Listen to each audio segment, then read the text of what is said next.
Hey guys, welcome back to an all new episode of a pro wrestling podcast with Matt and friends. I am your host once again, Matt Kozakowski, and alongside me today is the absolutely amazing, incredible money dragon, Angelo Carter. Angelo, how you doing?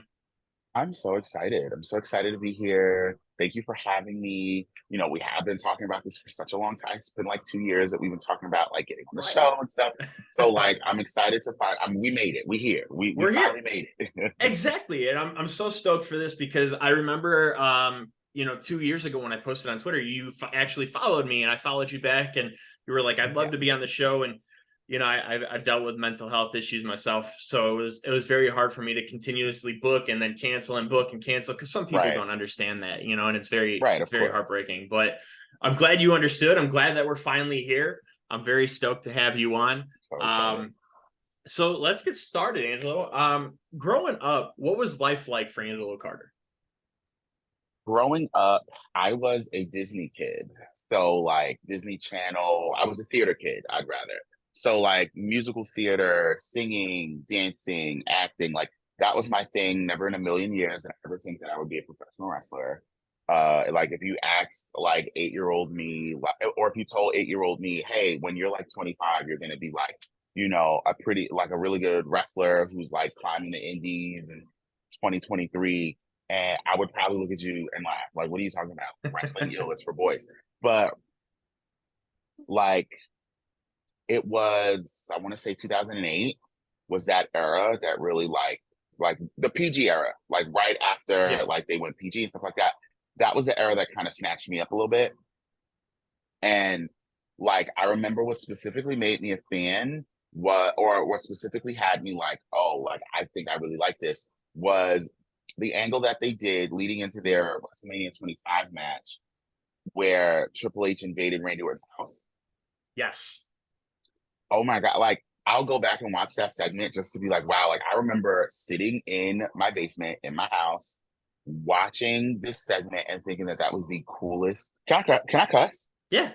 Go ahead. Okay, good. Just making sure. I just gotta ask. I thought that that was the coolest shit ever. Like, I thought that that was so fucking cool. And from there, like, I was snatched up. That dead stare Triple H gave too, like, I just enter your house, Oh motherfucker. yeah, Like, what are you gonna do about it? yeah. Oh my gosh, like it's ingrained in my memory. Like that, that whole segment is ingrained in my memory. It was like truly one of the best segments I've ever, like, still to this day, like it's one of the best segments they've ever done in my opinion. Oh, absolutely. Well, the whole Triple H Orton story from day one has been fantastic. I mean, Yeah, you started Evolution, you turned on Orton, Orton turned heel, Triple H turned right. face, and they had this long rivalry going. The Right, whole exactly. it was amazing. The whole when Triple H was handcuffed and Orton RKO'd Stephanie Yes. and Oh my gosh, I remember that every too. All of amazing. that was just like, wow. Like I like they had little, what year was that? It was 2009. So I was what, like 11?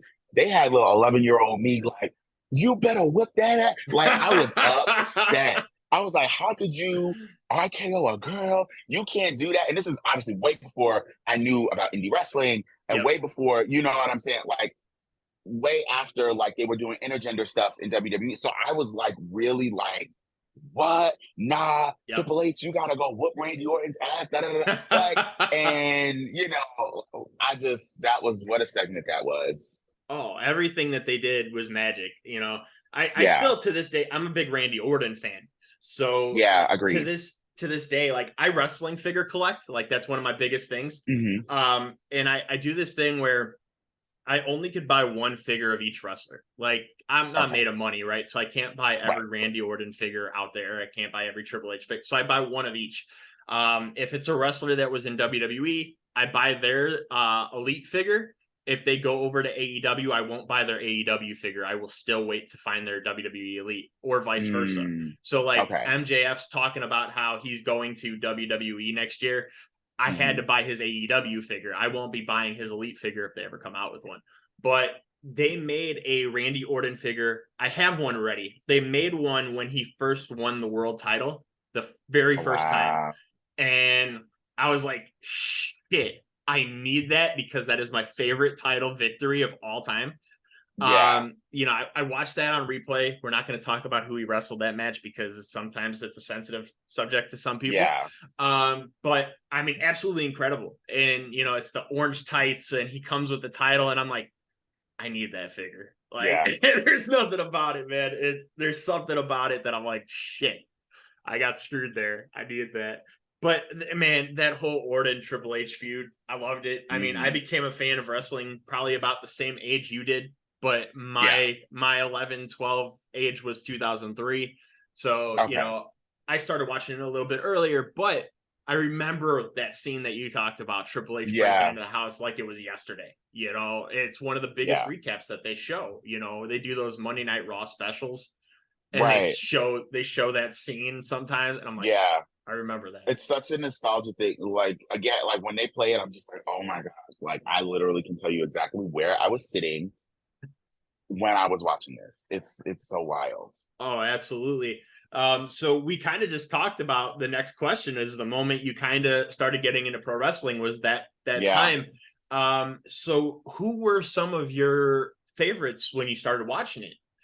When I started watching, like my favorites were the big three. Like I hated Randy Orton to death. I was like, no, he's an evil bitch. Like I don't like him.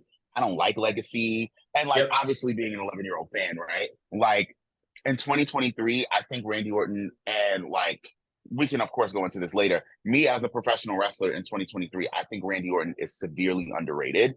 Yeah.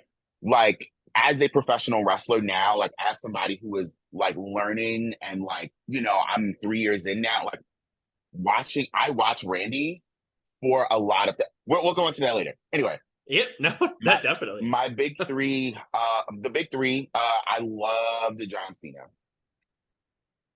I loved Triple H. I detested Edge. Of I hated course. his guts. Of course. I hated Randy. Who else did I love? I was a huge Divas guy. Let me tell you something, okay? Everybody's not a fan of the Divas era. I know those women worked really, really hard to, Oh yeah. do, with what they had.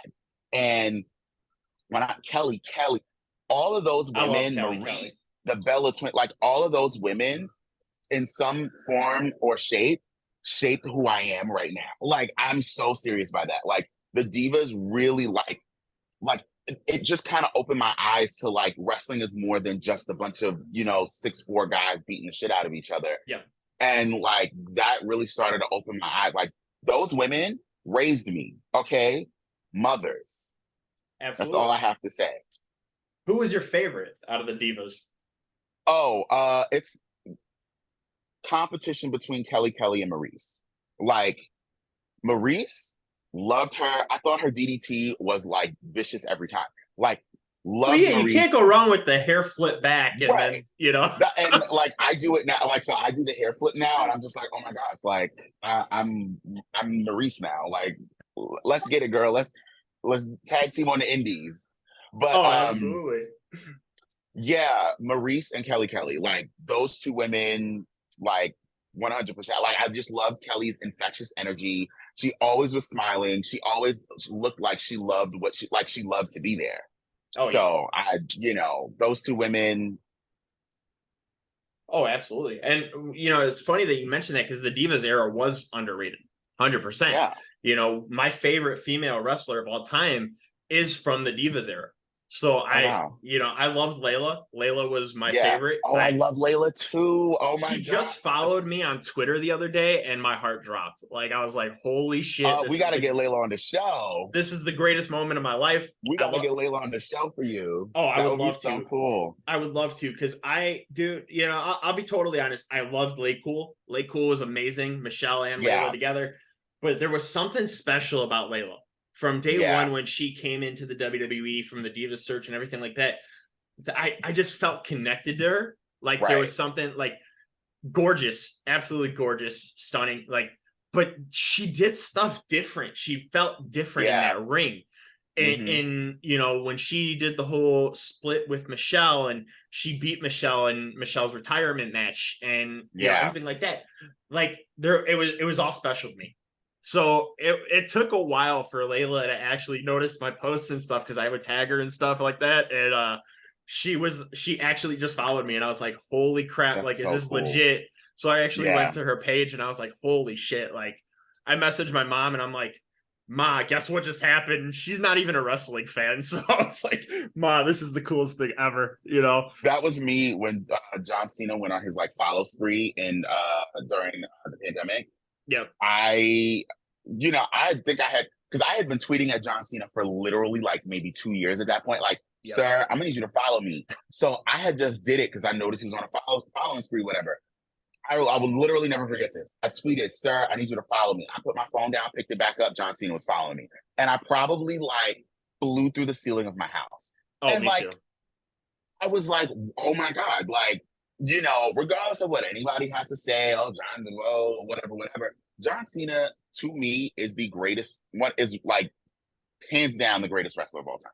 Oh yeah, for He sure. figured out the formula. Like, he got it. And what's crazy So, to me like, is when John Cena, like, so I followed the fans. When the fans turned on Cena, I turned on Cena. yeah. And it was like, man, I'm getting so tired of this shit. And then he started doing the US Open challenges, and I was like, okay, like, Cena's showcasing more, but I still can't get behind him. Mm-hmm. But when he had his match against Roman Reigns back in like 2018 or 27, I think it was 2017. and people thought he was going to retire, I was just like, this can't be the end. Yeah. And like everything just reverted back. Like, I was like, I should have appreciated Cena this entire fucking time. Yeah. And I didn't. And it's crazy. I'm trying to think.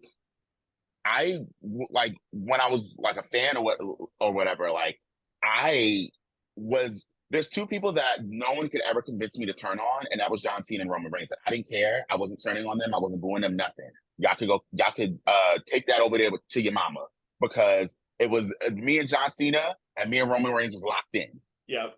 We was locked in.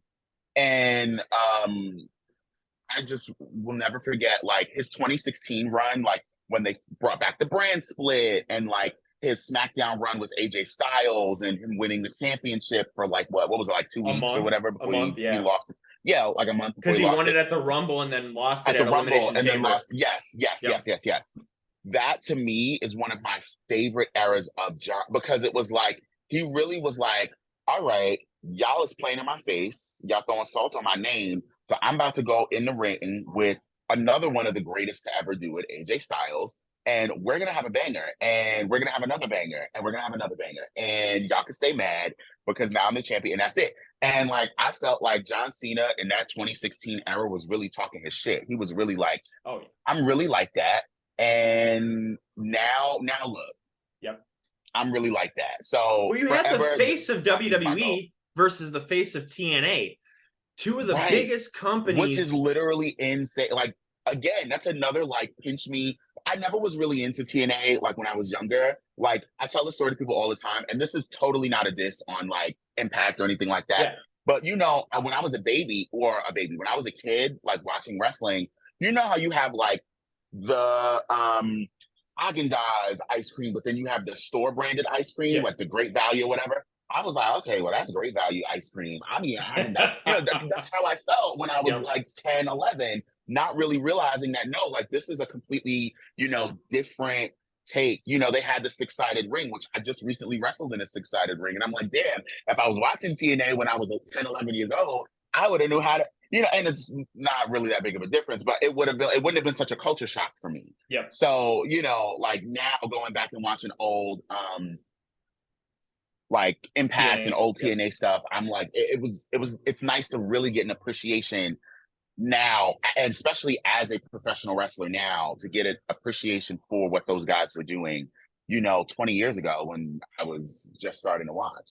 Oh, for sure. And, you mentioned a while ago too, like, WWE was all I knew too. Like when I first started, and I remember, back when newspapers were a thing, you don't really see that anymore, but there was something in the newspaper that said like, oh, coming to Chicago is Ring of Honor, Ric Flair's going to be there. And my dad showed me it, and he's like, oh, hey, Ric Flair's coming to Chicago under this promotion. And I was like, yeah, what the hell's Ring of Honor? Like, all I know is WWE. So, YouTube wasn't like as big as it is now. Like Yeah, of course. I didn't care to go look. I didn't, WWE was everything to me. And then I Right, of found out course. about TNA. TNA was doing these weekly shows as well, and they were doing weekly pay-per-views and stuff like that. And I Mhm. was like, okay, like I would love to watch it because I see clips of it. They had guys like Kid Cash and Dallas, who's Lance Hoyt, um, Yeah. or Lance Archer. You had, all these other people, Abyss and AJ Styles and Daniels. And, it just was like, I seen like the previews they had for the pay-per-views, and I was like, I would love to watch it, but I can't get pay-per-view. So it's just like Yeah. no point. I was a kid. I couldn't be like every week, hey mom, dad, can you Right. buy, Same with me. Yeah. so it was just like, okay, like whatever. It was hard to do anything when you're a kid, obviously. Yeah. Um, you know, and then it was one of those things where finally it came to Spike TV, and I was so excited about it because then I watched it weekly, and I fell in love with people like Chris Sabin and Alex Shelley, and it was amazing to me. Matt Bentley was one of my favorites, and I don't know if you watched it from years ago, but he was super talented. I don't know if he's actually the cousin of Shawn Michaels, but they did a story where he was the cousin of Shawn Michaels. Hmm. So like it was just amazing. So watching something different was cool. And then I started seeing what indie wrestling was, and Yeah. getting into indie wrestling, and being like, holy crap, there's this whole other lifestyle of pro wrestling. Hmm. But back to what we were saying is like, you had the guy, John Cena, the face of WWE for over a decade at the time, versus the guy who was the forefront of TNA and AJ Styles, and Yeah. going head to head. It was like this. I never thought in a million years we'd see this. I was And here at we that are. SummerSlam too. Were you And really? like, yeah, I went to two SummerSlams back to back. I went to that one and the year after. Um, and the like people were firmly behind AJ, but there was like it wasn't even actually no, that's a lie. People weren't even like firmly behind AJ. Like it was like kind of split down the middle a little bit. Like if I'm remembering it correctly, like it was mostly AJ, but then there was like a really loud section of the crowd that was like rooting for John Cena. And yeah, like that's one of those nights that I'll probably never forget because it was just such a like electrifying night. Oh, for sure. And there's something special about seeing Cena live. You know, Yeah. I only have been to one event, and it was a SmackDown, and this was back in like 2016, 2017. It was when American Alpha Okay. won the tag titles. Oh, And okay. Yeah. yeah, amazing. Like I loved it. My ex-fiance took me to the show. She knew how much I love pro wrestling, and she's like, Yeah. we're going to SmackDown. And I was like, yes. Yeah. But seeing Cena live, it was a triple threat match too. I think it was Styles, Ziggler, and Corbin for the title. Cena came out, did a segment. It was just something special. And I Yeah. was like, I loved it, man. It was incredible. They taped 205 Live right after. And then it's Yeah. something special about seeing it live in person and then going home and Hmm. watching it. You see Yeah. that whole You different. see, yeah, you get to see different perspectives. Yeah. It's amazing. And like that experience was so cool. I've been to house Yeah. shows in the past growing up, and Hmm. they had them at the Hammond, Indiana. It was a Hammond Civic Center. They Yeah. did house shows, and the last house show I went to, it was CM Punk versus the Shield, 3-on-1 Oh my handicap match. gosh. And What was that, like 2013? it was, yeah, the same month CM Punk said fuck you WWE and left. It was Oh, earlier that month. 2014, something like that. Yeah, Yeah. so it was earlier that month that he was like, I'm done, bye, see ya. Yeah. And I was like, that's so cool though that I got to see CM Punk in one of his last matches, It's but now he's WWE, back, yeah. so but awesome. But yeah, no, it was so cool seeing Cena live. It's something special to see. If people never got Especially to at WrestleMania too. oh Seeing him at yeah. WrestleMania live is I've been to a few. I went to 33, 34, and 35. Oh wow. And yeah, no, like once I got money, like once I like grew up and was like working and stuff like that, I was like all the experiences that I couldn't go on because Yep. I was a child. I'm doing that now. Yep. So yeah, I went to Orlando, New Orleans, and the one in New York, which was like right there. And I think he was at all three of them. Yes, he was at all three of them. And like at 35, when he comes out to the Doctor of Thugonomics theme, I Yes. literally lost my mind. Like, it was one of those moments where it was like, oh my God, like it's Johnson. It's like, to put it in like my own terms, like I just went to see Beyonce this past Tuesday, and Beyonce is my favorite artist of all time. She's the artist of my life. Like, I could talk about Beyonce for hours. To Nothing me, wrong that with that. experience, look, okay, to me, the experience of seeing John Cena is, would be like the equivalent to like my, seeing, be like, there's something in the air when he comes out, and it's just Yep. so like, wow, like I'm literally standing in the presence or breathing the same air as a legend, Yep. like in the wrestling industry. So yeah. Oh, absolutely. And like I said, I have this newfound respect for Cena. He follows me too. I got a follow out of him about Oh, a good, year good, ago. good. And I was like, dude, this is the coolest moment, and then I got followed by my second favorite wrestler of all time, Rob Van Dam. And then Chris Oh, Sabin is my cool. third favorite wrestler of all time. That's And he dope. followed me. And I was like, holy That's shit, so cool. what's life right now? But yeah, no, seeing Cena live, just spectacle. And, it's just so Yeah, breathtaking because he has been the face of that company for almost yeah, 2 decades. yeah. And it's crazy to see that. Now, Roman Reigns, I will say, Roman Reigns, when the Shield first came out, I wasn't the biggest fan because, like, I seen him in FCW as Liaki, Hmm. and I was like, okay, I see something here, but I don't know what yet. And then when he came out with Dean Ambrose and Seth Rollins, two guys I watched on the Indies, as John Moxley and Tyler Black, I was Yeah. like, okay, this feels different. And it was like, okay, Seth Rollins is finally on the main roster. Dean Ambrose is on the main roster. I don't know how I feel about Roman yet. It took the leukemia speech that Roman gave that kind of pulled at my heartstrings. Hmm. And I was like, shit, this hurts, and I Yeah. felt bad for him. But that moment that I knew that I appreciated Roman is when he came back in 2019 or 2020, and he spared Strowman and took out Bray Wyatt, and he was like, Hmm. "Oh, you weren't a monster without me. You're just a freak in a mask." I was like, Hmm. "This is the Roman I've wanted, like Yeah. ever," and I haven't hated him since. My dad now, like he hates heels. He doesn't understand the Yeah. Yeah. Yeah. Yeah. wrestling aspect. Like he thinks it's all real. He still thinks Brock Lesnar actually threw Zach Gowen down the stairs back in 2003. Oh And my God, I'm that's like, so Dad, cute. it's scripted. He didn't really hurt the guy. It was fake. And he's like, well, fuck Brock Lesnar. I'm like, That's so cute. you That's know, so funny. but I tried to get Zach out on the show because I wanted to tell him that story so he could actually tell my dad he was okay, but he never answered back. But yeah, so it's funny because he watches that and he says that stuff, and he'll probably listen to this episode and be like, why are you telling everybody this? So but yeah, like he still feels like it's real. So now like he'll be like, I don't stand for Roman Reigns and the Usos and Solo and fuck all them. And I'm like, Dad, you know that they actually aren't these assholes. Like, they're Yeah. still people. But I love this whole bloodline thing, man. It's insane. And I know you haven't watched full SummerSlam yet. We talked about that last night for a second.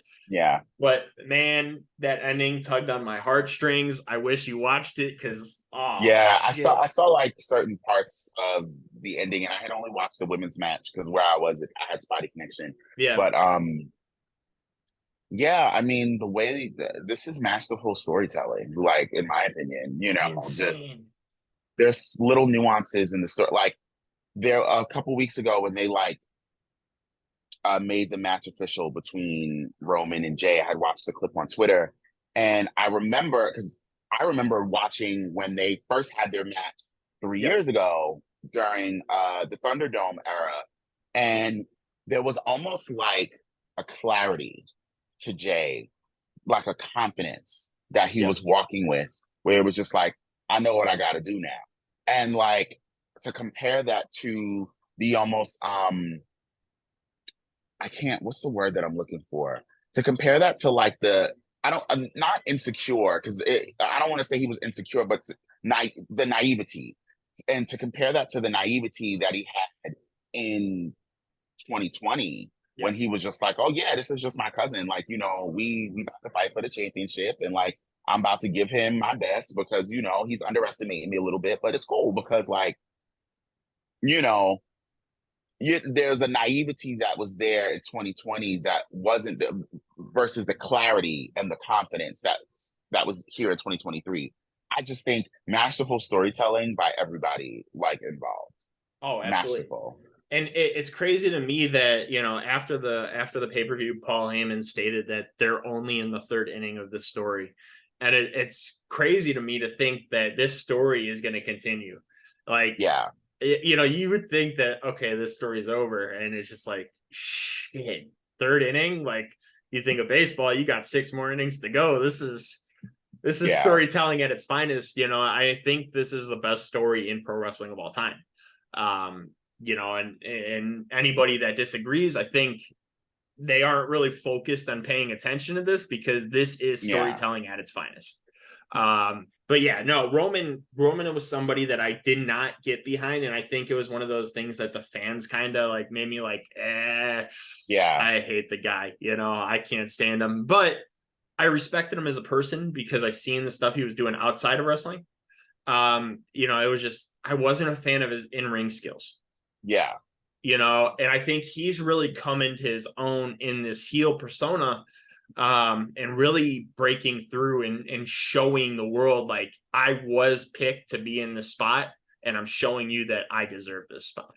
So to say Cena and Roman were your favorites and nobody could change your mind, I can't disagree with you at this point. Yeah, I mean, I was locked in with them. That was it. Oh, 100%. And, you know, it's crazy to think how the generations have changed in pro wrestling. Like, when I first started watching it, my 2 favorites were Shawn Michaels and Rob Van Dam. Now you hear stories of people who started watching it saying like, oh, my 2 favorites are Cena and Roman. Like, you know, it's a whole different era, because you see the stars from, it's not the same stars, obviously, but you see how they're going back to like the 1980s and the early 90s as far as who they're picking to be in the top spots. And it's amazing to see that, because these guys are actually going and doing their thing in a different way than like your Hogans and Macho Mans and stuff like that. So I don't know if I would say that like they were my favorites, but like as a fan, I had immense respect for them. Like, I love John Cena. And like, I love Roman, like I love them, you know what I'm saying? Yeah. But like my favorite WWE or my favorite wrestler of all time as of right now is Mercedes Moné. Bar none. I love that lady. Like, she is like, I actually have her and Bailey from Takeover Brooklyn, the date tattooed on my arm. Cool as hell. Yeah, because like, that she is number one for me. But like, I love them and have immense respect for the both of them as a wrestler and also as a fan. Oh yeah, I mean, I like Sasha. You know, obviously I don't get like a lot of like New Japan stuff. I don't have New Japan World, so I don't get to watch Mercedes as much. But I liked Sasha. I really was a fan of hers. She was my second favorite out of the horsewomen. Bailey's my number 1. I love Bailey. I love Bailey too. I think Bailey, underrated. Dude, 100%. You know, you got the spotlight pretty much on Becky and Charlotte, and Sasha and Bailey never really got that huge spotlight. You know, Sasha until would win the pandemic era, honestly. Oh yeah, Sasha would win the title and drop it within 2 weeks. You know, please don't do that to me again. It hurts so much. She deserved that. She deserved to hold that title. Man, you know, nothing is worse than the 8-day reign, and then she lost it right back to Alexa. I was done. I actually was done with WWE for like 6 months. I was like, oh, y'all hate me. All right, y'all hate me. You took it personal. Good. I love it. I took it very personal, because please stop doing this to my sister. Yep. Please stop. Anyway, and I'm glad she got her WrestleMania main event. I hope she comes back. I really do, because I hope she goes out and seeks what she was really wanting to do. But I hope she comes back, because that's how we all knew her. You know, we didn't know her as Mercedes before, like, unless you really took deep dives into pro wrestling. You know, you didn't really, you know, you could go back and watch her stuff now and be like, okay, this is where she started. But if you told me back in the day you were a huge fan of Mercedes when she first started in pro wrestling before she got into WWE, I could sit here and probably be like, did you really watch her though? Like it's hard to say that, because indie wrestling really didn't get its spotlight until 2014, 2015. You didn't really see a lot of, because IWTV really didn't exist. You didn't have all these streaming platforms. So to Yeah. really get these matches on YouTube was very hard. Now you Yeah. can go back and watch it all. Mhm. But you had Bailey on the indies, you had all these women doing their things, except for Charlotte. Charlotte actually just grew up into Yeah. WWE. But yeah, I totally agree. That match in Brooklyn, absolutely incredible. I think that was one of the best women's matches of all time. So Yeah. I'm glad you got that tattooed Yeah. because it relives that moment. But I really hope we see Sasha Mercedes back in WWE because she deserves Yeah. it. I mean, I would love to see her back in WWE. Like, there's a bunch of matches with women in there that I still want to see. Like, I still want to see the Four Horsewomen Fatal Four Way. I still want to see like so many other matches that we never got a chance to see. I still want Sasha and Bianca to do another, I want another rematch from them. I want, Yeah. like, there's a few matches from people in WWE that with her that I want to see. I want to see her with some of the NXT girls, and you know what I'm saying, like giving back to them. The way, like, look, I love what she's doing. I'm so glad that she is so happy. That she seems so happy right now. But of course, I would love for her to come back to WWE too, and give me some of the matches that I need. Oh, I miss absolutely. the blue wig, honey. We all do. I mean, there was just something about when she came back and took off the first wig and had the blue Oh hair, yeah. and it Hmm. felt it felt like, okay, A this is moment. fresh for Sasha because she deserves it. Hmm. Um, Yeah. I feel like going back from being a face to a heel to a face to a heel, like I think you needed to keep her in that one moment for quite some time and let her really showcase her talent. And I think they were just big showing her by doing the Hmm. face and heel switches too many times. And I think that's where she was just kind of like, you guys really don't have anything concrete for me. Yeah. And I'm not doing this shit anymore. So I get her walkout. I understand her frustrations. I think it could have been handled differently a little bit. But at the same time, I respect her decision. I respect what she's doing now. I miss her in WWE, but we'll see what happens in her future for sure. But Yeah. like you said, I mean, there's a lot of women in NXT too that she could have great matches with. My Yeah. personal favorite women's wrestler right now is in NXT, Kiana James. I think she's gonna be such a breakout star. Nice. She gives me like old school Ivory vibes. Oh, cool. So I don't know if you're familiar with her work yet, but I she's haven't. I'm so bad when it comes to watching like TV wrestling, just yep. because like I keep up with the product, like of course, but Yep. like because like life gets so like hectic, Yep. sometimes it's hard for me to carve out 2 hours and go, okay, I'm gonna sit down and watch this NXT pay-per-view. Like Yep. I get my it. travel back home today, I'm gonna try to watch the last NXT show that we just had. Yep. And great was it Great American Bash? Yes. Yeah. I'm gonna try to watch Great American Bash on my way home today. So Oh, I heard that. I heard that triple threat match was amazing. I love Wesley. I think Wesley's yeah, incredible. I've been a fan of his I for quite some I time. got to watch one of his matches right before he got signed at a House of Glory show, Okay. and from that moment, I was like, "Oh, this guy is so good." Because and I'm sure we'll get into this with whatever questions you have, like but me getting into indie wrestling, like when I saw that, I was like, "Oh, this guy's really good." Like, I think I may want to like take a look into indie wrestling more. So yeah, Oh, for sure. And just I've been a fan of his for so long, so I just had to shout him out because Wesley's absolutely yeah. incredible. But yeah, so we talked about some of your favorites. We talked about, that moment you fell in love in pro wrestling. What was that moment that you were like, hey, pro wrestling is what I want to do? So it was kind of like a one-two punch of a bunch of different things. So obviously, the match, Takeover Brooklyn, Sasha Banks and Bailey. After that, I remember exactly where I was sitting when I kind of made the when it like hit me like, ooh, mate, I think this is what I want to do. It was right after WrestleMania 32 in Dallas.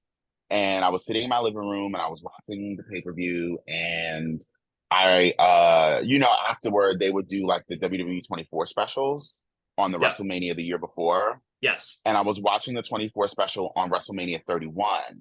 And it was something so obscure as Roman rolling his suitcase in. And I was like, and I kind of got like a vision of me doing that, like rolling a suitcase into like a locker room. Yep. And I was like, oh my God, maybe this is what I want to do. Like maybe I want to be a professional wrestler. And from that moment, it was now about,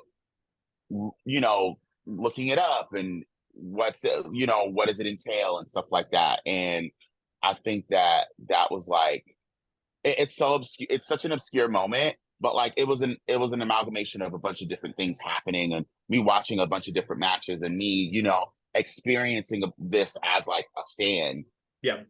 and experiencing this in real life to really go, oh my gosh, like I feel like my life is different because this person went in and had a couple of, did a couple of moves and what, you know what I'm saying? Like, and yeah, it was one of those, like, I think that I want to be a wrestler. And that was in 2016. Oh, for sure. And those 24 segments were amazing because they But showcased a I, lot of stuff. I love those And so that's where, much. like, I'm a big fan of the Ms. and Mrs. TV show. I watch Oh, that a same. lot. They're hilarious. And it's so crazy because, my mom just watched, she taped it because I went over to her house and she's like, oh, we taped Weakest Link and WWE was on it. And, we taped it for you. And I'm like, oh, okay, cool. So I went over and I was watching it with her. And she goes, Miz seems like he's such a bad guy. Is he a bad guy? And I'm like, he is a bad guy on TV, but he's actually really awesome in real life. He's Like you could actually tell. so funny. Like, He's awesome. And I met I've him been once. did you? Yeah. How It was was that? kind of in passing. It was they were actually shooting for their show. So they were going to they were in New York for WrestleMania Yeah. a couple years ago, 2019. And they were shooting for their show, and I think they were trying to find their daughter a cake. And it just so happens that the cake shop that they went to was like blocks away from like my house. And I was casually walking and I was like, oh my God, that's the Miz and Maurice. And it wasn't even like, oh my God, hi, so nice to meet you, such a big fan. It was kind of like a wave, like, because like people are talking and there's like a bunch of cameras and like, I'm not going to get in between your reality show Right. cameras and like, y'all having a conversation just because I'm some random nobody off the street. You know what I'm saying? So Yeah. like when they were like, I think like in like move in motion, and I had kind of just waved when they looked up and they waved back, and he gave me a really nice, genuine smile. And I always like sometimes that's all you need. That's all I needed was a nice, genuine smile from the both of them, and I kept on going with my day. So yeah, it was not super memorable, but like it was a nice little moment. And to see one of your favorite divas of all time. I mean, Right? that's Like, awesome. and the thing is, like, it was so much going on because I really wanted to run over there and be like, Maurice, like, you are my bitch. Like, I love you so much. And to turn to Mike and go, Mike, I literally have hated you for so many years, but like TV hated you because I actually genuinely think that The Miz is like one of the GOATs, and I will not be arguing with anybody about that. Yeah. But he, like, anyway, so it was a moment for me. Like, it didn't really hit me until like after, but I was like, oh my gosh, like, I should have ran over there and gave Maurice like a giant hug. But Yeah. anyway, No, absolutely. And it's crazy because I remember watching both of them show up to WWE debut. Maurice, I seen yeah, her debut, I seen Mrs. debut. And I remember obviously everybody knew Maurice was going to be a star. Everybody hated the Miz. And I was yeah, like, I love the Miz, man. There's something about his over the top obnoxiousness that I'm like, yeah, I knew he was going to be something special. And I said to yeah, myself, I'm like, I like this guy. And like I hate the only thing I hated is that little head motion he used to do like that, Yep. I hated that. And I was like, okay, that's so stupid. But his in-ring work was incredible. And I'm like, this dude's special. Yeah. When he cashed in and won his first WWE title, I remember my brother he surprised us coming home from college. You know, I'm a twin, so I didn't go to college. He went away to college.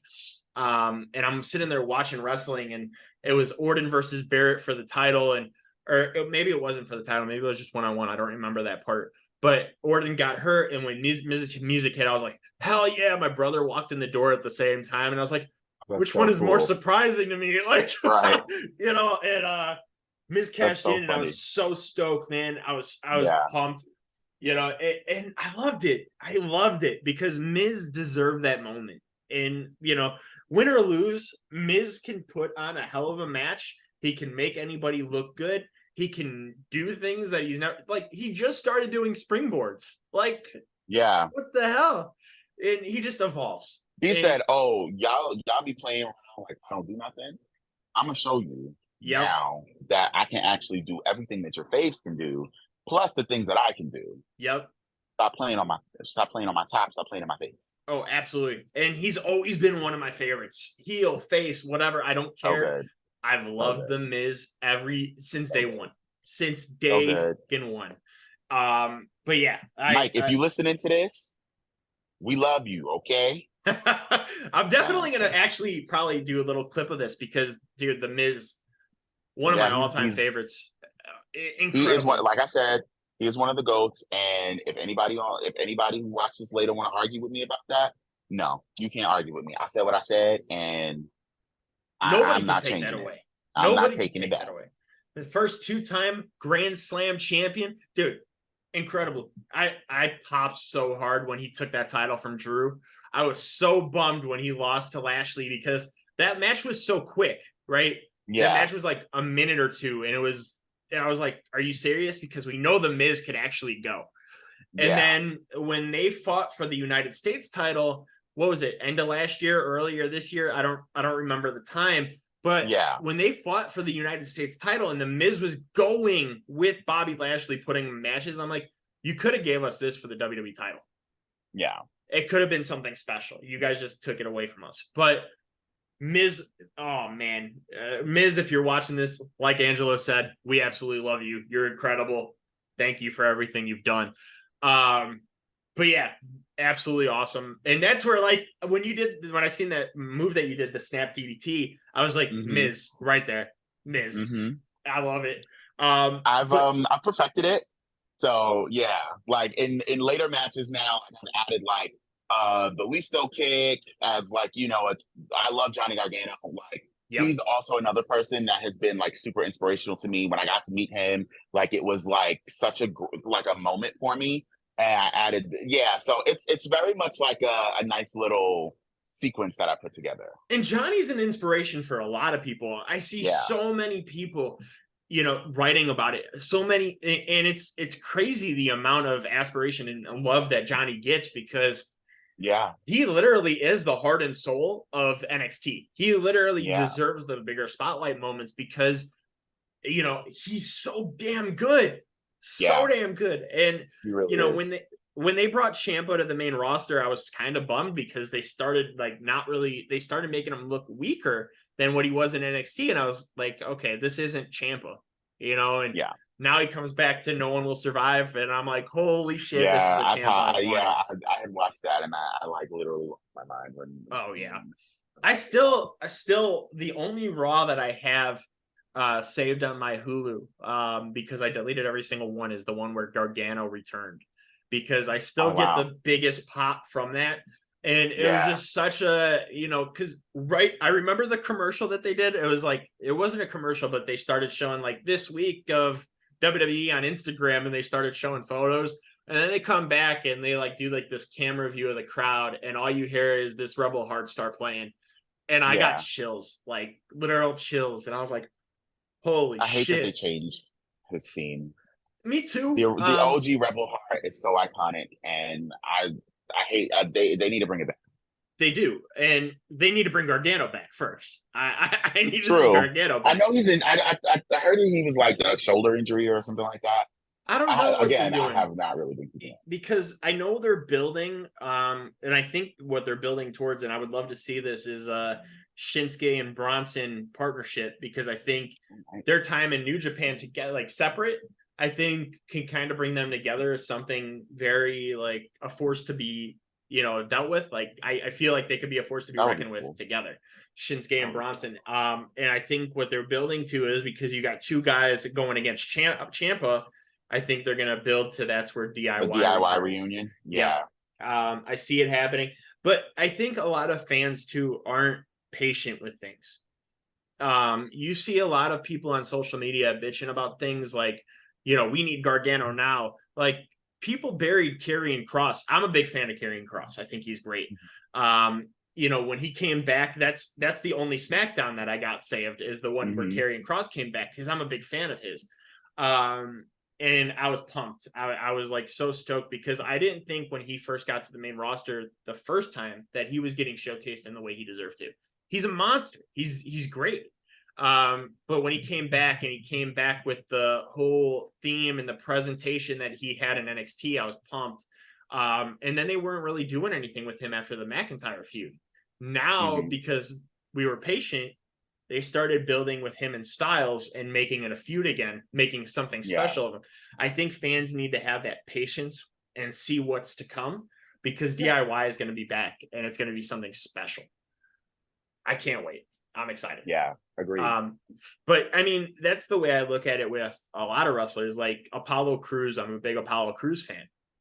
I think he's severely underrated. I think the presentation he gives in that ring is so skilled. He's so good. And I think he's one of those guys that never bitched backstage and just let his moment come. He had a WrestleMania moment. He won the IC title at WrestleMania, which, how many people can really say I won the IC title at WrestleMania? Amazing. But patience is key. We just got to see more people be patient. So back to when you started loving wrestling, when you got into wrestling, where exactly did you train at? So I trained in a few places. When I first started, I was training at House of Glory in New York. I was there for about 3 months. And that thing when you start to do something, but like maybe you don't love it as much as you thought you did, or like you're not super consistent, you don't feel like, and there were a bunch of different reasons why I didn't continue my time there. And I did not go back to training until 2020. And that's when I started training at the school that I really do call my home, T2T Wrestling Academy here in Brooklyn, out in Brooklyn. So it is, I don't mince any words. Like, I don't want anybody to get anything mixed up. I genuinely believe that the environment that we have curated, with the help of our head trainers like Logan Black, we have CPA now, Hot Sauce Tracy Williams. We've had Willow Nightingale be one of our trainers in the past, Brother Greatness. Like, we've had a bunch of, and Beyond, like, we've had a bunch of people who've come in and curated this environment where everyone feels welcome. And it's awesome. It's honestly helped me grow into the person that I am today. It's helped me be confident. It's helped me, really be able to go outside and go, well, yeah, like, this is who I am. And that's that, like, I love the school that I'm in, and I love the environment that we've curated. And I literally, like, that is my home. That is where I started training. Absolutely. I mean, and it seems like it's a great school, and it seemed like you were happy training there, because, you have this excitement about telling, where you trained, and, you don't see that everywhere. When you tell stories, see stories and people talking about where they train, they're just like, yeah, I trained here, and yeah, that's how I got my start. But like, your excitement about it and seeing that, the passion, shows how great of a school that is. And I think if that's the case, more people that want to be a pro wrestler should actually look into going there. 100%. T2T Wrestling. You mentioned Willow Nightingale. I just really found out who CPA was. I just started watching some of his stuff recently. Hot Sauce Tracy Williams, I've been a fan of his for a while. I think he's incredible. He's got that throwback feel to him too. Yeah. And it's so cool. But how happy are you for Willow? I mean, Willow's doing so many amazing things right now. When I tell you, like, every time I see her do something on TV, I'm just like, that's my mother. Like, Willow raised me. Like, there are things that Willow taught me that I don't think I will ever forget, like in wrestling. Just like the way that she taught me, the things that she said, like, there are things that Willow taught me that I will never forget. And like, yeah, like I just am so happy for her. And yeah, I like there's really nothing more that I can say that would be able to describe how happy I am for her. Like she is the sweetest woman on the planet. She's adorable. I'm just like over the moon for her. She is very adorable. Her smile is so infectious. Yeah. And it's so awesome to see that the fans are just 100% supportive of her. Like Mm-hmm. she came from the indies. I seen her in Beyond, Yeah. she comes into AEW and the fans just automatically gravitated towards her. And it's so cool to see that because here's a girl who busted her ass on the indies, who got the spotlight and deserves it. She's at the top of the AEW women's division right now. She's one of the top stars in showcasing week in, week out. So I'm very happy for her. And, winning the New Japan Strong the New Japan women's Strong, title, women's championship, the Owen Hart's women's cup, she's on this level that I don't think a lot of women are actually competing without, because she's on a whole level of her own. She's absolutely incredible. I absolutely love her. I can't wait to see her versus Athena again. I think that's going to be incredible as well. But absolutely amazing. So I'm glad you actually got to be able to be trained by her a little bit and, see her sense of style, because she's so good. So she's good. Incredible. Really, truly is. So when you got into training, because I know we mentioned earlier, you were a theater kid, you were a Disney kid, stuff like that. So promos obviously came natural for you. Yeah. Doing theater, I obviously can just assume that promos just came flowing out easily. I mean, I'm actually going to challenge that because I am so bad with not so bad, but like, I'm not great with off the cuff. I'm not like, if you put me like obviously in front of a microphone and told me to tell a story, I have a million stories. Like I could tell you a story, like I could be funny, I could do whatever, right? But if you put me on the spot sometimes and are like, here's a microphone, give me a 30-second, whatever. I was not good at that because I'm so used to having a script in front of me and then taking that script and turning that into something that Angelo would say. And so it kind of being flipped, it was a little harder for me at the beginning, but like one thing that I pull a lot from is reality television. I am a Real Housewives, like I watch almost every franchise. I am a reality TV amalgamation of my own. Like I am a walking reality television show. So let me ask you this. Please don't tell me that you were a fan of Chris Lee Knows Best. Girl, no. Thank you, God. Girl, no. Thank you so I was never a fan of Chris Lee Knows Best. Because like for me, it was the 6 or 7 women who were like a friend group, but also not really friends. Like the family reality shows were never really my thing. It was always like, your Real Housewives or I will say Keeping Up with the Kardashians. I don't care what anybody has to say about those are my sisters. Because they also raised me. I was there from the first season of the original Keeping Up show on E.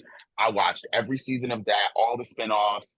The Hulu show is boring, but like I'm in the reality TV world. So like promos came easy to me once I realized that I don't have to be a stiff board when I'm cutting a promo, and I don't have to be, I don't have to cut promos the way that, you think you have to cut promos when you first break into the business.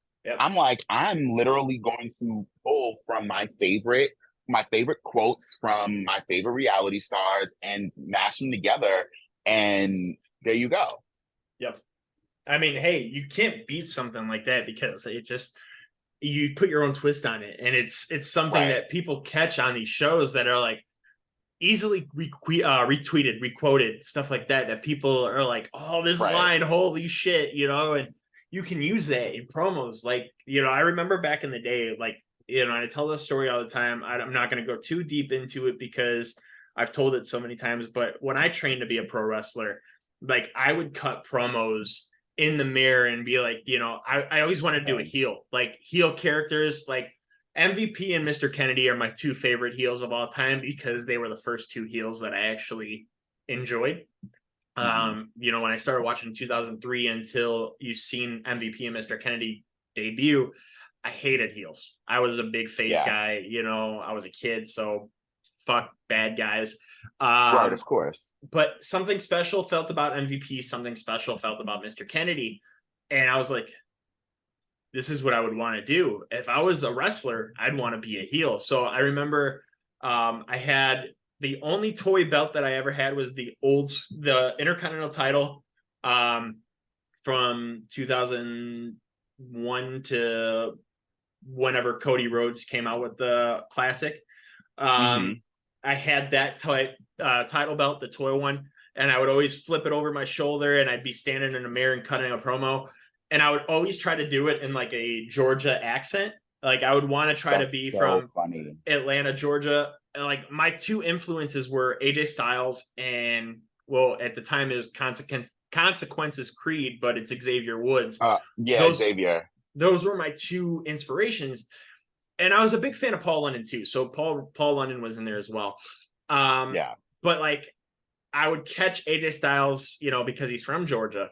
So I would hear his accent and I would be like, I'm going to do this. And I'd be like, I'm from Atlanta, Georgia. And I'd do like this like Southern accent, and then I can't do it anymore. Like I would want to, but I would cut a promo and I'd be like, you're not going to take this title away from me. This title means more than my wife, and I'd be cutting shit like that. And I'd be like, man, this could work. And like, I'd pack pretend suitcases and shit like that, like just to see how it would feel. And it's so cool. But, getting, your inspirations from different things, and cutting those promos. Very important.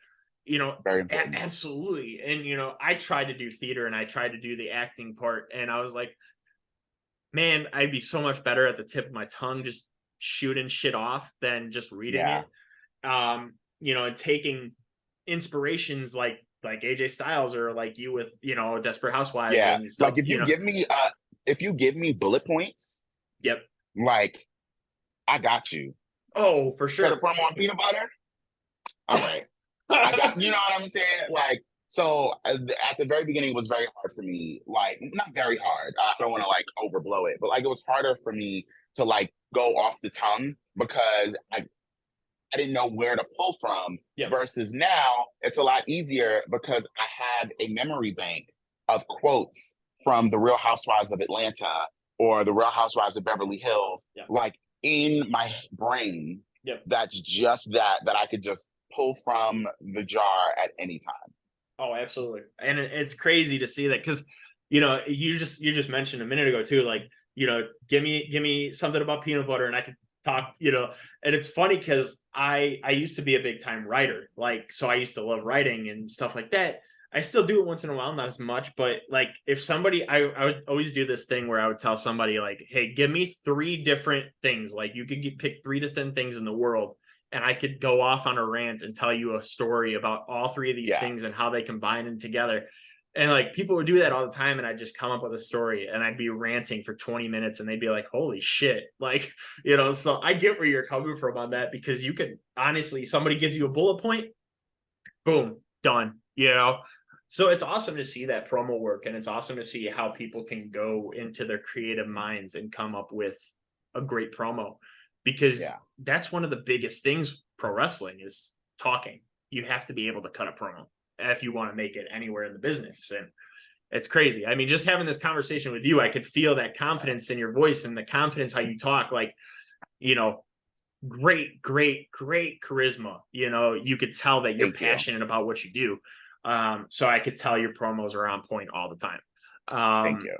When it came to deciding your ring name, it came to deciding your finisher, it came to deciding your whole wrestling persona. How did you decide that? So People ask me all the time where I got the money dragon from. And like I said earlier, I am a Beyonce stan.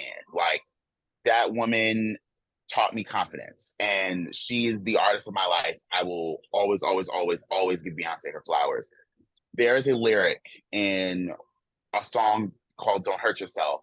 It's from her Lemonade album. And it's, I am the dragon breathing fire. And I was trying to figure out what I was. I was like, when I first started, I was like, oh, I'll be the icon. I'll be the, you know what I'm saying? But like, there's already the icon Sting, A. Yep. And B, what makes you an icon? Like, you know what I'm saying? Like, yeah, like what makes you these things?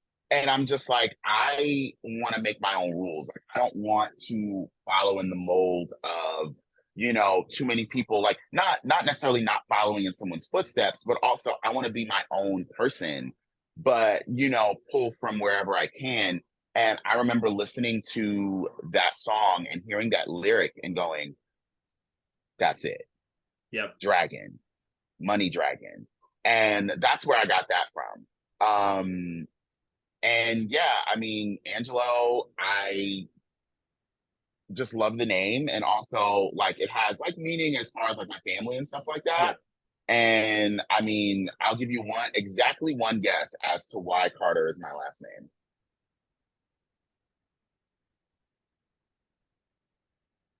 I'm gonna go ahead and say Aaron Carter.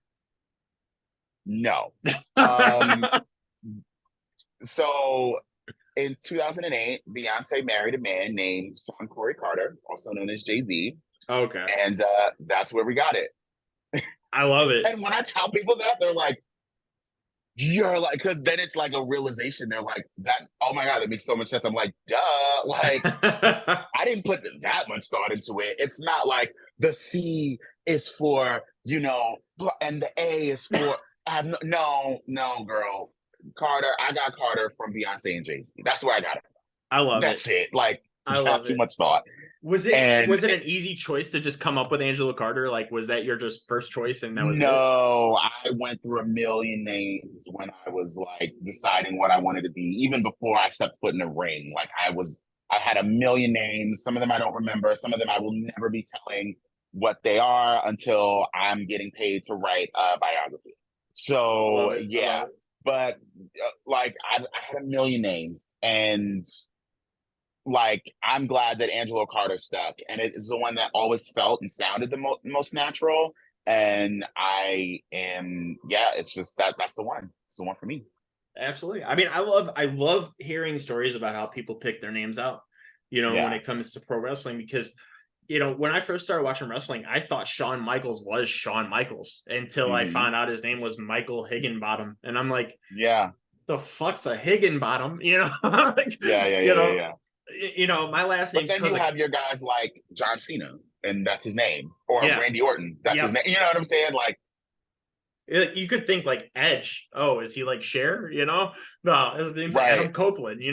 But me personally, like my last name's Kozakowski, and I'm like, that wouldn't flow in pro wrestling. Like, come on. So like when I picked my name out, it was just like one choice. I never changed anything about it. It was always the same name. Like I did backyard wrestling. And then when I trained to be a in-ring wrestler, like an actual wrestler, it was still the same name. Like I would never have changed it, and just came off the top of my head. But it's funny because like I come up with so many names for like other wrestlers and stuff. Like when I play like WWE video games, and I've come up, and I told this story once before, and it's funny because I'm so creative when it comes to names that I chose the name Seth Rollins before Seth Rollins was Seth Rollins. Oh, wow. Like I put two baseball players' names together and it just flowed Seth Rollins. And I was like, I like it. I like this a lot. And then when Seth Rollins came out, I was like, get the fuck out of here. Like he was in your house. That's the thing. He was in your house. He heard that and he was like, yeah, that's mine. Somewhere. It's yours, it's mine. It's crazy to think that because I come up with so many names and I'm like, there's another name that I came up with and it was a name called Drew Parker. And then on YouTube, I was scrolling one day and I see somebody versus Drew Parker and I'm like, what the fuck? Like, okay, so either I came up with this name first or he came up with this name after. They're stealing your ideas. Maybe I'm just smart and I just didn't know this guy existed and I come up with a cool, I don't know. But I was like, mine was going to be the Rocket Paul Matthews. Like that was my name. Paul was my confirmation name because I grew up Catholic. Obviously, Matthew is my first name. So I was like, easy, flow off the tongue. Paul London was one of my inspirations. What I was going to do is because he's from, Texas. So I was going to run to the ring Paul London style. That's why I was going to be the Rocket because I'm fast. So I was like, Paul London styles, when it came to my finisher was the hammerlock DDT that not Andrade does, but that Consequences Creed did. He did the hammerlock DDT. So Xavier Woods was a big inspiration to me when he first started. I loved his in-ring work. Like anytime I would create a wrestler, I would do his moveset because I loved his in-ring work. But yeah, so when it came to your finisher, how did you decide what your finisher would be? I am so like, honestly, I kind of just let it come to me. There was no like real like, oh, this is what I want to, because like, yeah, of course you always have this is what I want to finish it to be. But like for me, I'm big on like if it doesn't feel right, if it doesn't really feel like that's it, then I'm not gonna do it. And I've had a few moves that I was like using as my finish, and it never really clicked. It never clicked. And then I started using I always knew I wanted to use a crossface, but then I started using the Motor City Stretch or the Gargano Escape. Yep. And I was like, okay, yeah, this is the version that I'm going to be using.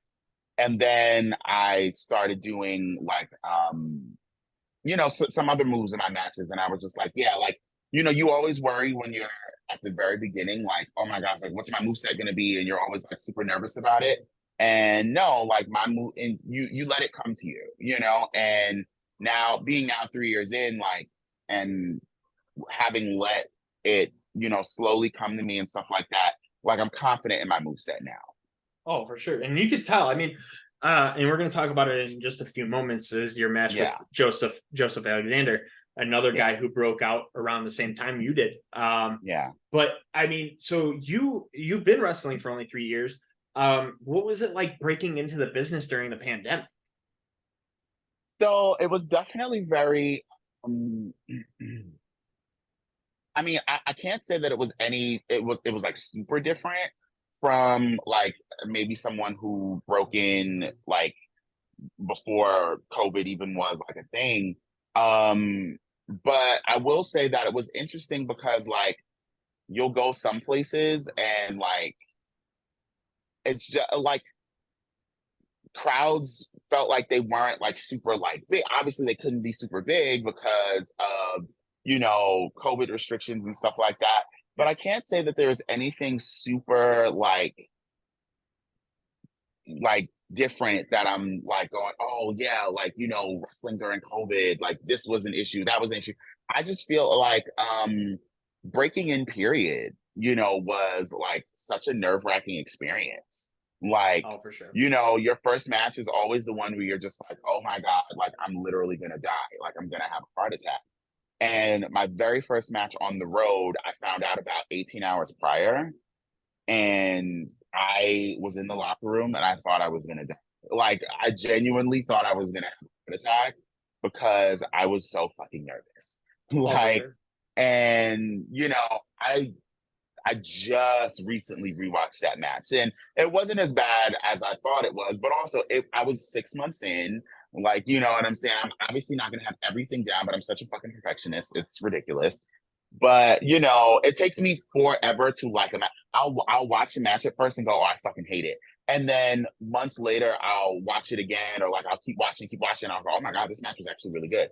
So like, but breaking in period was just absolutely like nerve-wracking, but it was also probably one of the highlights of my life. Oh, absolutely. I mean, I just could only picture coming out for the first time, pushing the curtains over and coming out and everything. I was like frozen with fear.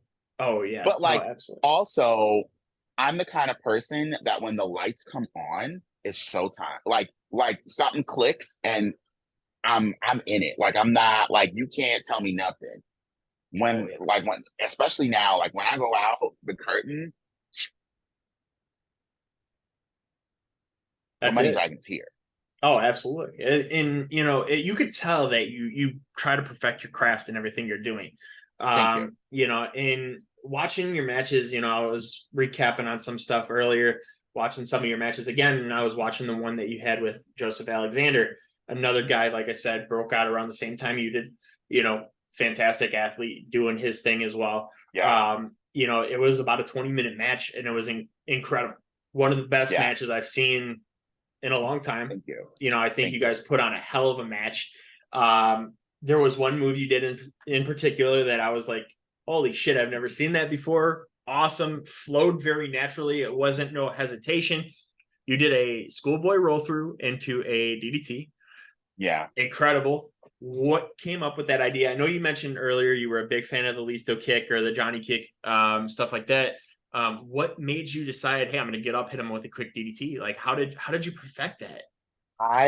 So when I first started doing it, it was because Johnny was doing the lead still kick, and I wanted to figure out how to do a DDT from that.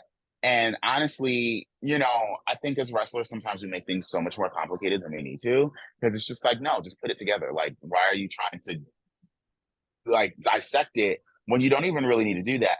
Yep. And it was just like over time perfecting it, and over time, what can I add here? What can I do here? So now it's completely different than the move that you saw. Like, it still obviously still has those elements, but like now, like it's one of those moves that like I bust out and I'm just like, yeah, like this is my, you know what I'm saying? Like, Oh yeah. so it took about a year of perfecting it, but like it is definitely like it has reached its peak, I think, Oh, and as a move and put together. it's very unique too. Like it's different because you don't see that, and nobody else has done that. I've never seen anybody else Yeah, do that.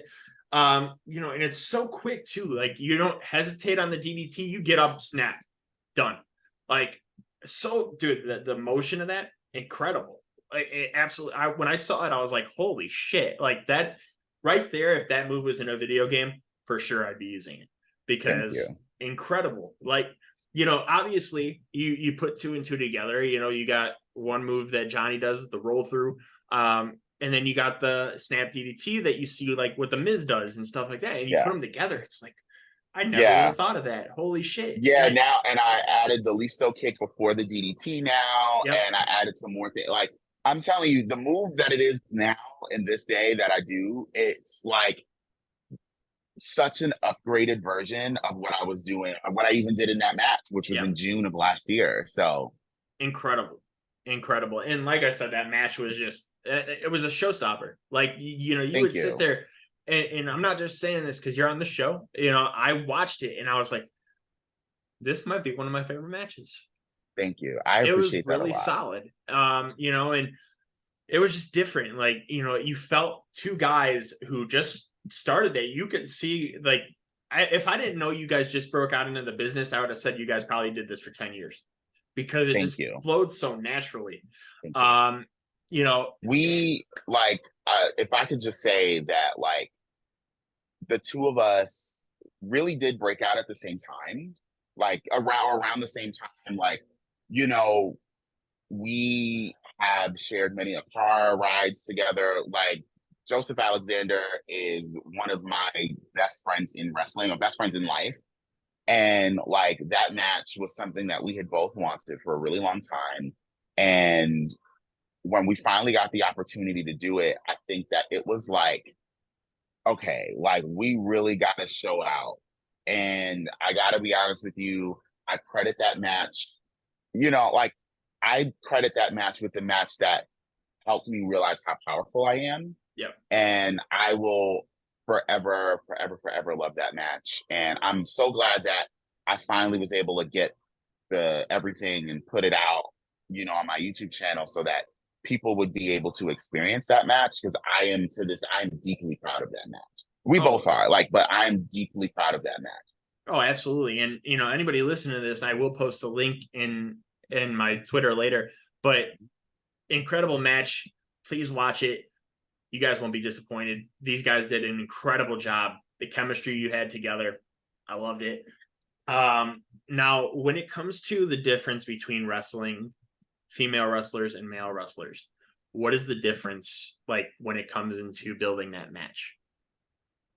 Nothing. Just Ain't no simple, difference. no difference. Okay. Well, you ain't no like to me, we are all professional wrestlers. You know what I'm saying? Like, and when we're building a match, we're going in there and we are going to give these people the best match that we can and the best match that we're both capable of, and even exceed that. 99.9% of the time we're going to exceed that. And so there is no difference, like, male wrestler, female wrestler, like we are, everybody is there because that they love to do it, and that's just it.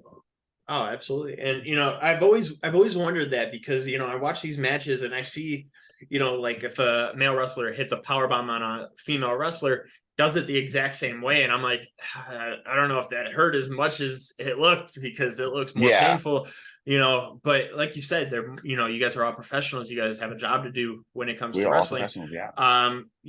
Do you guys is wrestlers and stuff, I mean, when it's competing against a female wrestler, do you have to be more careful, or do you guys do the same moves the way you would do it against a male wrestler? I mean, as far as I can only speak to my experiences, but as far as my experiences, everything that I've done has been the exact same way for everyone. Because I feel like if you were to go in there and treat a female wrestler, like, with kid gloves or something like that, like, I'm not going to go in there and treat a femme presenting wrestler differently. We're all again, we're Right. all professionals. We all, are in this business because we love to get dumped on our heads and beat the shit out of other people. So why would I like not give you the same energy that I'm going to give, you know, Right. somebody who's my size or taller or bigger or whatever? Like, I'm going to give everybody the same energy. Absolutely. And I feel like it's just a matter of respecting the person as a performer and as an athlete. And I'm going to give everybody that same energy. Oh, absolutely. It's And just that there's no reason to, tone it hold it down. back. Yeah. Yep. Absolutely. No, definitely. And I never got a chance to really ask that question. And it's always been a question on my mind because I love intergender matches as well, because it Mhm. lets the women wrestlers showcase that they can hang in there with more than just women. It gives them Yeah. the opportunity. I think a woman that really showcased and broke that style out was Candice LeRae. I mean, she really went out there and showcased that, women wrestlers can hang with the men 100% Yeah. and, do everything that they can. I will never, ever, ever forget the lumbar check that Cedric Alexander did to her. Oh, And that clip goes viral on Twitter at least twice a month. oh yeah, they killed Candice. Absolutely incredible. Cedric's absolutely incredible. Super Yeah. underrated. Um, Agreed. but yeah, I mean, it's always a question that I've always wanted to ask somebody, and I never got the chance to until now. When it comes to pro wrestling, would you prefer being the face or the heel? Whatever gets me my check faster. I feel that. No, look, I need some water and my check. That's what I need. And that's it. Give me some water, some liquor, give me some champagne and my check. That's all I need. Nah, I'm playing. Um, I mean, a lot of people, like, when they look at like my gimmick or my character, or whatever, they like to lean me a little bit. They like to box me in as a heel, Yeah. and that's actually like I love being a baby. I love being a baby. Like, there's nothing like that because I feel like personally, I feel like there's a little bit of a box when you have to be a heel or whatnot. I feel like there's a certain limit that I can go because I know that I have a natural like gravitas. Like, people like me, like, you Yeah. know what I'm saying. And I used to be like, I'm like about saying that, but like, no, people like me, and because people like me, they like me. Like, I can't ignore that anymore. Yeah. And I tried for so many years, and now it's just like, no, people like me. They're gonna Oh like yeah. me. My gear is colorful. I come out with a big giant fan. My hair is, very cute. Like, people are gonna like me. It's like if you were to make Willow, who was the sweetest woman on the planet, the most smiley person with the brightest gear in the room. Like, that would be like a culture shock. Like, so I love being babyface, but I'll do whatever gets me my check faster. I feel that. I feel that. And it's funny that you mentioned Willow because Kylie Ray, another one who went by Smiley Kylie. I mean, Yeah, always smiling. And, I love Kylie Ray. I think she's absolutely incredible as well. And, seeing her do a heel role, I've seen her do a heel yeah, role live before. And I was like, holy shit. Like, I don't know how I feel. Like, this is Kylie yeah, Ray we're talking about. But, yeah. I think, it comes down to how the crowd presents you. And, Right. have you ever gone out there where like you were supposed to be the face and the crowd just booed you and you were like, I guess I have to be a heel, or vice versa? Never the first one, always the second one. There's been a few That's times where I've gone out there and it's like, yeah, whatever, cool. Like I'm supposed to be heel, blah blah blah, and the crowd was like, yeah, no. What are you talking about? You know, Did you're you literally build off wearing. that, or did you still run as the heel the rest of the We, matches? I we had to switch. Like that was it. Like that was it. Like there was no getting them to hate me at this point, and it was just, um, yeah. Now I guess I'm a baby face now for the rest of this match. I love it. I love it. That's awesome. People like Um, me too much. Like it just is what it is. well, you just give that energy off. There's something Thank about you you. that just gives that positive energy. Like I don't know if it's the attire, I don't know if it is the blondish hair, Yeah. something just glows and it's like I can't help but want to cheer this guy. So Thank I you. get what you're saying. So it comes down to everything, right? It comes down to the way you wrestle, it comes down to the attire, it comes down to everything where you just kind Yeah. of build off that person. And just watching that match against Alexander, like I was like, okay, like you see it where you're kind of playing the heel, and even when you smacked him with the chair afterwards, I was like, I can't boo him. Like I Yeah. just couldn't do it. But yeah, no, I I mean, mean, because he cheated. Like I well, should have yeah, won that match, I but definitely seen it. thank you. Obviously you should have won that match. Thank you. You showed the respect, but then obviously you wanted to get payback. So I definitely And he understand. turned on me first. It's fine. Yeah. We're gonna turn on each other until the end. Hey, you know what? If we see those matches till the end of time, We're I'm friends totally today. okay We're with it. friends today, but I'm who knows totally what'll okay with happen in 2 years. it. The chemistry, man, is absolutely incredible. So Thank I you. can't wait to see what happens next between you two. Is there anywhere specific that you haven't wrestled yet that is like your dream to wrestle for? The West Coast. I want to go all up and down the West Coast. I want to go to Prestige. I love what they're doing over there. I want to go to West Coast Pro. I want to go to Hoods. I just want to wrestle on the West Coast. Like that is a absolute dream of mine. I just recently got to wrestle for Black Label Pro, which was a dream promotion of mine.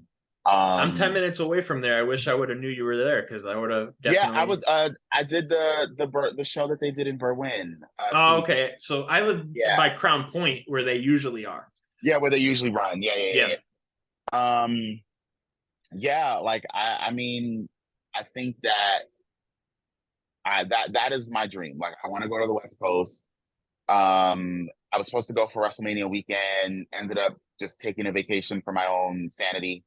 Uh, Which is well needed. and which honestly was the better option, was the better, choice. Yep. Just because it allowed me to not be a grumpy bitch and I could recharge and then come back and just be better. Yep.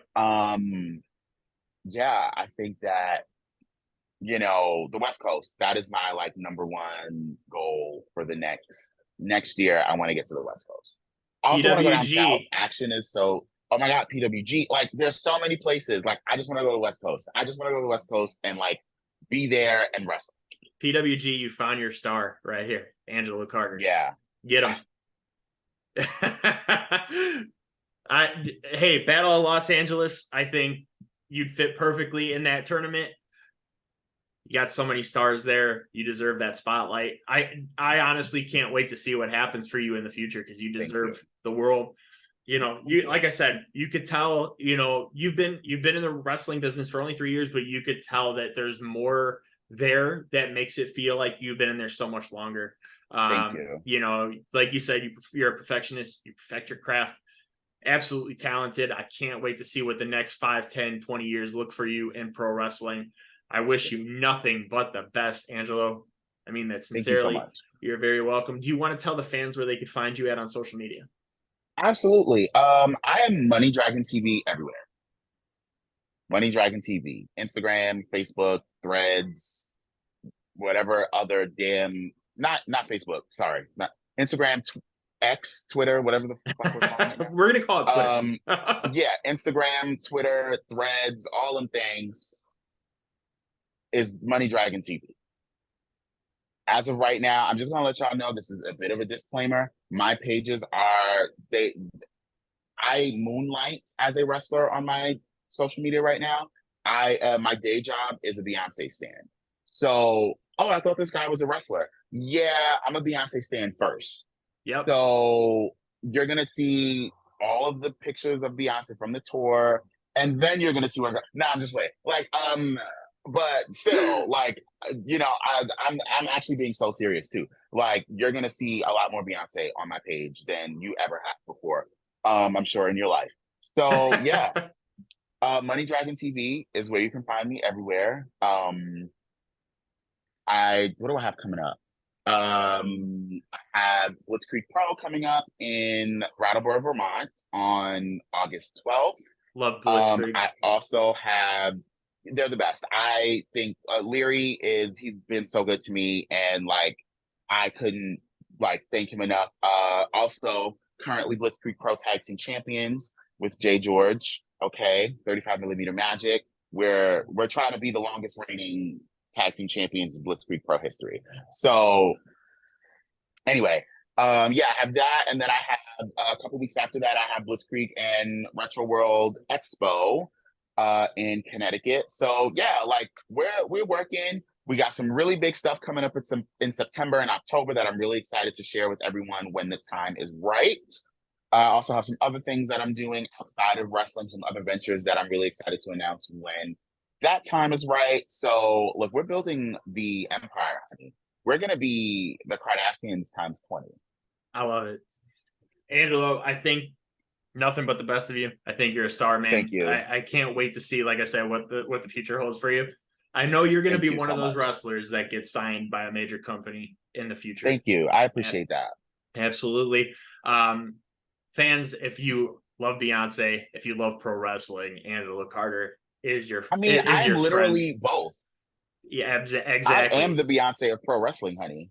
Exactly. If you want somebody special in your life, go follow Angelo Carter. Absolutely incredible. Angelo, thank you, baby. Thank you so much for coming on the show. I really enjoyed the conversation. Absolutely incredible. Guys, until next time, I was your host, Matt Kozakowski. This is Angelo Carter, the money dragon himself.